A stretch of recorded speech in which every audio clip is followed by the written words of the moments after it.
তবে এইটা আমার মেয়েরে আমার আপন মানুষের মধ্যে করছে, আমার পাশে রয়েছে। মানে আমার মেয়ের ফোন দিলে আব্বা তুমি কবে আইবা, আব্বা তুমি আজকে আই পড়ো, কখন আই পড়ো। ব্রাহ্মণবাড়িয়ার শাহবাজপুরের ময়নার হত্যাকাণ্ডে বেরিয়ে এসেছে নতুন চাঞ্চল্যকর তথ্য। রহস্য মোড় নিয়েছে অন্যদিকে।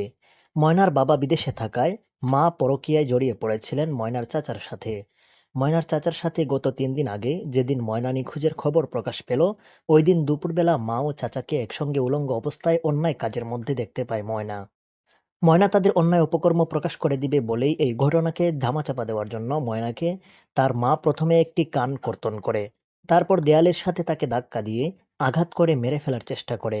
দেখা গেল ময়না কোনোভাবেই মৃত্যুবরণ করছে না। তখন ময়নার চাচা ময়নার লজ্জাস্থানের ভিতরে রড ঢুকিয়ে দেয়। তখন মুহূর্তেই ময়না মৃত্যুর কোলে ঢলে পড়ে। তারপর তার চাচা মসজিদের হুজুরকে ফাঁসানোর জন্য মসজিদে ময়নার লাশ রেখে আসে। মসজিদের ছাদে লাশ পাওয়া যাওয়ায় প্রশাসন গ্রেফতার করেন মসজিদের ইমাম ও মুয়াজ্জিনকে। ডিএনএ টেস্ট করে দেখা গেল ইমাম মুয়াজ্জিন দুজনেই নির্দোষ।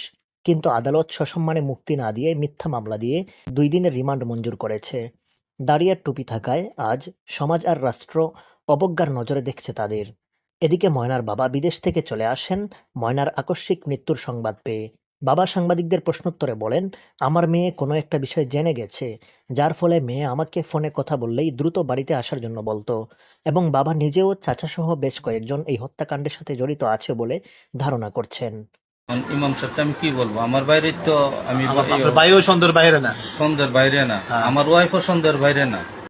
ঘটনার সংক্ষিপ্ত বিবরণ: 9 বছর বয়সী ময়না নামের মেয়েটি গত শনিবার সাথীদের সাথে খেলতে গিয়ে বাসায় ফিরতে দেরি হওয়ায় মেয়ের মা আশেপাশে তাদের সকল আত্মীয়-স্বজনের বাড়িতে খোঁজ নিয়ে জানতে পারেন তাদের বাড়িতেও যায়নি। অতঃপর আসরের নামাজের সময় মসজিদের মাইকে মেয়ে হারানোর সংবাদ ঘোষণা করা হয়। শনিবার রাতেও মেয়েকে পাওয়া যায় নাই। সকালে মসজিদে মক্তবের ছাত্রছাত্রীরা পড়তে এসে দ্বিতীয় তলায় ময়নার লাশ দেখতে পায়। তারা ময়নাকে দেখে ইমাম সাহেবকে জানায়। ইমাম সাহেব ময়নার মাকে খবর দেন। মসজিদের নিচ তলায় ইমাম সাহেব পড়ান আর দ্বিতীয় তলায় মুয়াজ্জিন সাহেব পড়ান। উল্লেখ্য, ময়না হারানোর 3 দিন পূর্বে ইমাম সাহেব নিজ বাড়িতে ছুটিতে গিয়েছিলেন। যেদিন ময়না হারায় সেদিন তিনি মাগরিবের নামাজের পূর্বে বাড়ি থেকে মসজিদে এসে পৌঁছান। সম্মানিত ভিউয়ার্স, এই হত্যাকাণ্ডের সাথে আসলে কে জড়িত থাকতে পারে? অবশ্যই আপনাদের মতামত কমেন্টে জানিয়ে দিন। ধন্যবাদ।